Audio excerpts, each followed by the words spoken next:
तो हमने यहाँ पर निफ्टी 50 का स्पॉट लेवल का चार्ट लगाया हुआ है और यहाँ पर हम लोग डिस्कस करने वाले जो 26 अगस्त 2024 के लिए हमारे बुलिश और बेरिश स्ट्रेटेजी के अंदर अनुसार क्या रेजिस्टेंस होगा, क्या सपोर्ट होगा और हाउ टू प्ले कैसा करना है।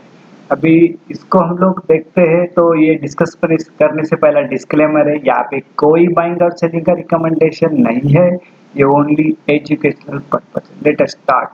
दोस्तों यहाँ पर प्राइसिंग दी हुई है, रेजिस्टेंस की प्राइस दी हुई है 24,860, सपोर्ट लेवल दिया हुआ है इंट्राडे के लिए, प्योर श्योर इंट्राडे के लिए 24,790। ये है हमारा बुलिश और बेरिश स्ट्रेटजी का बेस, जो रेजिस्टेंस सपोर्ट, रेजिस्टेंस यानी सेलिंग का पॉइंट, सपोर्ट यानी बाइंग का पॉइंट। अभी हम लोग इसको थोड़ा नजदीक से देखते हैं।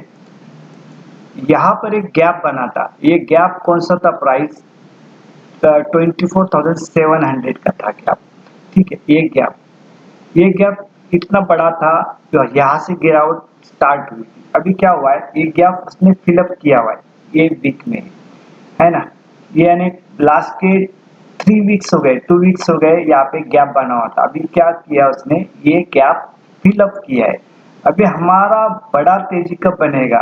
ये जो कैंडल है, ये कैंडल जो इसका हाई है, इसका हाई जब ब्रेकआउट देगा तभी इसके अंदर बड़ी तेजी बनेगी, जो 25,078 है, 25,078 ऐसा ये इसका हाई है। तो ये हाई ब्रेक करने के बाद बड़ी तेजी आएगी।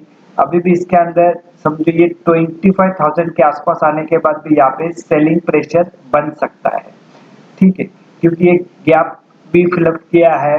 और यहाँ पे देखो ये नीचे वाला वीक्स बनी, डंडी बनी है, ये 1 2 3 वीक्स हो गए। ये देखो नीचे वाला जो भी प्राइस आता है, तब उसको ये जब भी नीचे आया है, यहाँ पर देखा ये, तो इसको क्या हुआ है, प्राइस डाउन साइड जाने से, यानी यहाँ पे बाइंग आई हुई है, यहाँ से नीचे इसके वो जाने नहीं दे रहे, यानी बाय इधर हावी हो रही, यानी बाय एंड डिप वाला स्ट्रेटेजी यहाँ पे इस्तेमाल हुआ है, अभी भी होगा। इसके बाद इसको भी देखो हायर पीक बनते जा रहे हैं, ठीक है ना।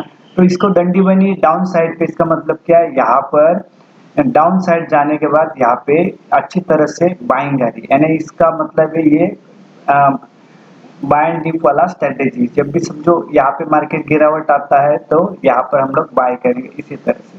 तो अभी हम लोग अपने स्ट्रेटेजी की ओर चलते हैं, स्ट्रेटेजी की ओर चलते। हाँ, दूसरा ये जो लाइन है हमारा, ये लाइन वाला, ये जो प्राइस है 24,831, अभी समझो इसका क्लोजिंग इसके आसपास ही होगा, ठीक है, ये लाइन के आसपास ही इसका क्लोजिंग है। लेकिन जब इसके ऊपर चला जाएगा तो और आपको तेजी दिखेगी, करीबन यहाँ पे 200 पॉइंट की तेजी और भी यहाँ पे आ सकती है इस लाइन के हिसाब से। ये समझो इसके बिलो चलना शुरू होगा। ये लाइन कौन सी है, ये लाइन है हमारा 24,830 के आसपास है। इसके ऊपर जब तक चला जाएगा तेजी आएगी, इसके नीचे चला जाएगा तो यहाँ पे डाउन साइड आएगा। अभी ये हमने जो ये लगाया हुआ है, जो डॉट वाला लाइन येलो वाला, ये हमारा वीकली हाई और लो है। तो वीकली हाई कौन सा है, ये 24,867 एंड लो प्राइस है 24,523 के आसपास। ये इसको हमने ड्रॉ करके लिया, ये और ये इसका सेकंड ये भी देख सकते हैं कि इसके ऊपर जब भी ये हाई के ऊपर चलना शुरू हो जाएगा, ये 24,868 इसके ऊपर क्लोजिंग देना शुरू हो जाएगा नेक्स्ट वीक के लिए, तो भी तेजी बनेगी। और 24,523 के बिलो चला जाएगा तभी में मंदी बनेगी, अदरवाइज बाय एंड डिप वाला स्ट्रेटेजी होगा। यहाँ पे कई बार नीचे भी आया तो यहाँ पे बाइंग आने की संभावनाएं बढ़ जाती है यहाँ पे। तो यहाँ पर अभी हम लोग हमारे स्ट्रेटेजी डिस्कस करते हैं, बुलिश और बेरिश स्ट्रेटेजी कैसा प्ले करना है, इसको हम लोग देखते हैं। यहाँ पर ये रेजिस्टेंस पॉइंट है, यानी हमारा ये सेलिंग का पॉइंट है, सपोर्ट यानी हमारा बाइंग का पॉइंट है। इस तरह से इसको देखना है। अभी हम लोग इसको, ये प्राइसिंग है यहाँ पर दी हुई है, तो इसको गैप अप और गैप डाउन इस तरह से भी देख सकते हैं। गैप अप यानी क्या, इस रेट के ऊपर ओपन हुआ है, 24,860 के ऊपर ओपन हुआ लेकिन सस्टेन नहीं किया, तो हम लोग यहाँ पे एट द मनी वाला पुट बाय करने वाले, ठीक है। उसी तरह समझो मार्केट गैप डाउन ओपन हुआ, गैप डाउन यानी कहाँ पे, कि 24,790 के ऊपर ओपन हुआ और इसके ऊपर ही सस्टेन करता है, तो एटीएम का हम लोग कॉल बाय करने वाले। इस स्ट्रेटेजी की खूबसूरती यही है कि गैप अप के पास आपको प्राइसिंग दी गई है और गैप डाउन के पास भी आपको प्राइसिंग दी गई है, तो इस प्राइसिंग के ऊपर क्या करना है हम लोग इसका डिस्कस कर रहे हैं। इसी तरह समझो मार्केट गैप अप ओपन हुआ है, यानी इस रेट के ऊपर ही ओपन हुआ, लेकिन फर्स्ट समझो 5 मिनट 10 मिनट के बाद क्या होता है, इसके ऊपर ही सस्टेन करता है, यहाँ से नीचे नहीं आता, तो फिर हम लोग सेकंड सिनेरियो में क्या देखेंगे, एट द मनी वाला कॉल बाय करना है। एट द मनी वाला कॉल कौन सा होगा, यहाँ पे 24,850 का, ठीक है। एक second scenario, gap up open हुआ, इस रेट के ऊपर ही सस्टेन करता है, तो हम लोग एटीएम का कॉल बाय करने वाले।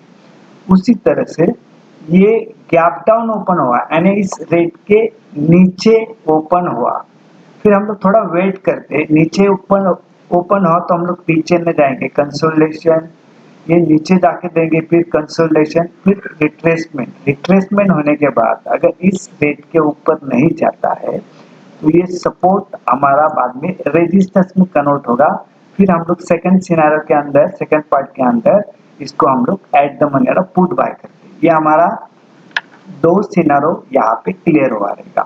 थर्ड सिनेरियो क्या है, मार्केट गैप अप ओपन हुआ, इस रेट के ऊपर ओपन हुआ, आधा घंटा 1 घंटा अच्छा चल रहा है, ऊपर ही चल रहा है, ऊपर ही चल रहा है, लेकिन कुछ कारण से बुरी खबर आती है, प्रॉफिट बुकिंग आती है या नए सिरे से शॉर्ट बनते, इसके नीचे चला गया तो फिर ये हमारा रेजिस्टेंस बाद में ये रेजिस्टेंस है, ये हमारा कायम रहेगा, फिर इसके नीचे चला आया तो हम लोग ये फर्स्ट टारगेट हम लोग यहाँ पे देख रहे हैं। ये हुआ हमारा थर्ड सिनेरियो। क्या थर्ड सिनेरियो था, मार्केट गैप अप ओपन हुआ, इस रेट के ऊपर ओपन हुआ, अच्छा चल रहा है, लेकिन 1 आवर 2 आवर्स के बाद ऊपर ही चल रहा है, लेकिन एक बैड खबर आती है, प्रॉफिट बुकिंग आती है, नए से शॉर्ट बनते हैं और इस रेट के बिलो चलना शुरू हो जाता है, तो हमारा फर्स्ट टारगेट ये होगा। और क्या कर लेने वाले हम लोग यहाँ पे एटीएम का पुट बाय करने वाले थर्ड सिनेरियो के अंदर। स्ट्रेटेजी एक ही है, सिनेरियो की, लेकिन उसके अलग अलग एंगल हम लोग यहाँ पे डिस्कस कर रहे हैं। उसी तरह समझो गैप डाउन ओपन हुआ, यानी इस रेट के बिलो ही ओपन हुआ, इसके नीचे चला गया, फिर हम लोग पीछे नहीं गए, फिर कंसोलिडेट किया, फिर एक अच्छी खबर, शॉर्ट कवरिंग, नए सिर से बाइंग आती है, तो इस रेट के ऊपर चलना शुरू हो जाता है, तो हम लोग एट द मनी वाला थर्ड सिनेरियो के अंदर कॉल बाय करके हमारा फर्स्ट टारगेट ये होगा। इसी तरह से ये 3 सिनेरियो मैंने यहाँ पे रेगुलर चलने वाले बताए। अभी मार्केट के अंदर तेजी का और एक कारण बन सकता है, उसका कारण है कि डॉलर इंडेक्स से 101 के बाद, यानी 8 मंथ 9 मंथ के बाद ये 101 के बिलो आया है, यानी 100 के आसपास आया हुआ है, और हमारा रुपया थोड़ा स्ट्रांग हुआ है, इंडिया भी करीबन 14 के आसपास है। इसी तरह तो अभी हम फोर्थ सिनेरियो हम लोग इंडिया भी के हिसाब से देख रहे हैं। यहाँ पे फोर्थ सिनेरियो क्या है, इसके ऊपर ओपन होता है तो भी हम लोग कॉल बाय करते हैं, इसके ऊपर ओपन ही होता है, सस्टेन करता है, तो भी हम लोग कॉल बाय करते हैं, इसके नीचे चला जाता है तो भी हम लोग पुट बाय करते हैं, इसके नीचे चला जाता है तो भी हम लोग पुट बाय करते हैं।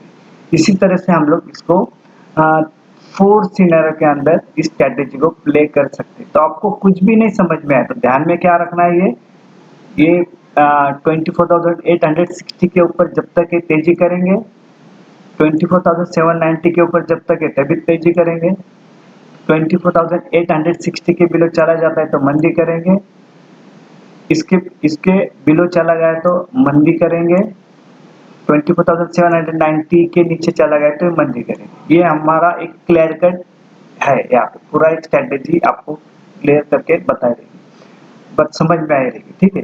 अभी हम लोग यहाँ पे देखते हैं 5 मिनट चार्ट के ऊपर भी, यहाँ पे जो लाइन वहाँ पे जो बताया है 24,832 के आसपास, इसके ऊपर जब तक है, अभी लास्ट में क्या हुआ है 5 मिनट 10 मिनट में क्या हुआ है, यहाँ से ऊपर से सेलिंग आई हुई है, सेलिंग आने के वजह से ये नीचे आया। अभी समझो इसके ऊपर चलना शुरू हो गया तो अगर यहाँ पे आगे तेजी आएगी, इस रेट के ऊपर चला जाता है 24,831 के ऊपर तेजी करेंगे, इसके बिलो नीचे चला जाता है तो मंदी करेगी। ये पूरे वीक के लिए है, ये मंडे से लेके फ्राइडे तक है और हम लोग अभी मंथली एक्सपायरी की ओर बढ़ रहे हैं, तो इसके अंदर वॉलिडिटी बहुत ज़्यादा रहेगी, ये भी ख्याल रखना। और इसके ऊपर हमने एक ऑप्शन के ऊपर एक 25,000 का कॉल का भी जो वीडियो बनाया था वो भी जरूर देखना। और आपको बैंक निफ्टी का इसी तरह से एनालिसिस चाहिए तो कमेंट बॉक्स में कमेंट भी करना। अभी यहाँ पे वीडियो हम लोग एंड करते। अगेन यहाँ पे डिस्क्लेमर देना चाहता हूँ, यहाँ पे कोई बाइंग और सेलिंग का रिकमेंडेशन नहीं है, ये ओनली एजुकेशनल पर्पज है। Thank you very much.